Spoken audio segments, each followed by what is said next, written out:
Ish deputeti Halit Valteri është thirrur këtë të premte si dëshmitar në gjykatën e posaçme të shkallës së parë për krimet e rënda lidhur me procesin gjyqësor ndaj Plarend Dervishit dhe Julian Meqes, të akuzuarit për atentatin ndaj ish prokurorit Arjan Ndoja, ngjarje që ndodhi me 1 nëntor 2019. Në lidhje me këtë ngjarje, Valteri ka bërë disa deklarata publike dhe ka shpërndar pamje të ngjarjes. Një ditë pas publikimit të videos në qershor 2020, ai ka dhënë një dëshmi për 2 orë në SPAK, duke ndarë informacionet që dispononte rreth atentatit.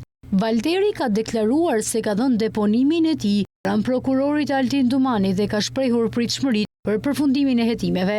Ai tha: "Kam dhënë deponimin tim pranë prokurorit Altin Dumani, tani presim përfundimin e hetimeve, nuk na mbyllën gojen, por do të zbatojnë ligjin." Deklaratat që kanë bërë në kuvendën në media i qëndroi: "Nuk e di nëse do të thirrem sërish në SPAK, por duhet të sqaroja të gjitha informacionet që kisha."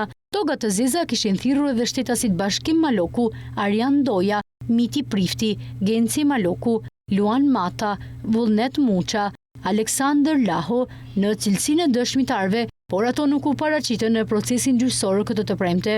Gjykata shtyu seancën për shkak të mungesës së avokatëve Yusuf Shehu dhe Gerta Doriani. Seanca e radhës u caktua me datë 27 qershor, ora 9:45, ndërsa u pezullua afatet e paraburgimit për të pandehurit. Atentati ndaj ish prokurorit Arjan Ndoja ndodhi me 1 nëntor 2019 pranë mbikalimit të shkozetit në autostradën Tiranë-Durrës. Në momentin e sulmit, Ndoja ndodhej në automjet me një person me precedent penal, Aleksandër Laho, i njohur si i forti i Sukthit, si dhe Andi Maloku, ish punonjës policie që mbeti i vdekur në vendngjarje.